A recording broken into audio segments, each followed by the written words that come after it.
There's a smartphone war going on inside the Pentagon. Who's going to win and who's going to lose? Will Connors from the Toronto Bureau of the Wall Street Journal is going to describe a very interesting situation as battle between BlackBerry, Apple, and Samsung to get their devices into the hands of people who work in the military. Will, it's great to see you this morning. Morning. Tell us what's going on. Samsung and Apple are very close to getting permission to have their devices work inside the military. Right. The Department of Defense has, for years, been the domain only of BlackBerries. But recently, both of those companies, Samsung and Apple, have been trying harder to get their devices to pass muster with the security folks at the DoD. And it looks like they're as close as they've ever been.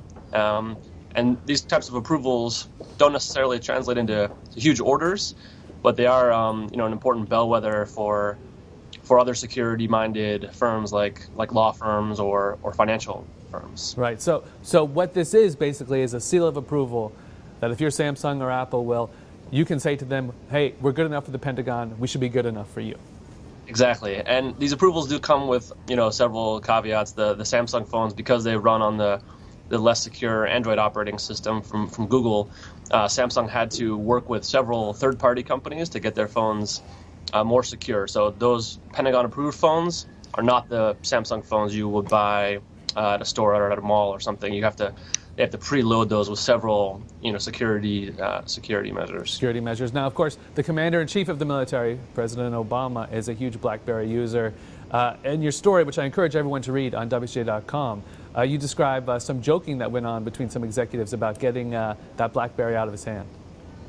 Yeah, so Samsung is really going hard at every type of government agency and people in businesses as well. And they had a meeting in London a few weeks ago with members of the NSA and other government agencies from the UK and Germany.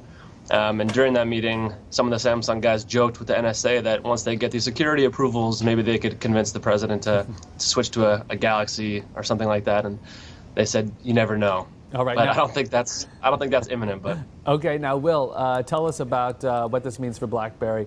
Obviously struggled for quite some time, had a new product launch, seemed to be doing relatively okay, but does the incursion of these other companies in the Pentagon and beyond spell some bad trouble here for BlackBerry? Right. I mean, the Pentagon moves a bit more slowly, obviously, than the regular market, so I think this is just a reflection of what's been happening for BlackBerry in the broader market over the last 2-3 years. So I don't think this is a big surprise. I think that Samsung is getting approval is a bit more surprising. But this certainly doesn't bode well for BlackBerry. I don't think it's going to, translate into any immediate losses. But if a defense contractor or government agency can order a bunch of iPhones or Samsung phones instead of BlackBerries, I think they're going to like that choice, and it doesn't look good for RIM. Well, I think we all feel safer knowing that America's troops will be able to play Angry Birds with government approval in the future. We appreciate you joining us, Will. We'll be following the BlackBerry story as it develops. Thank you.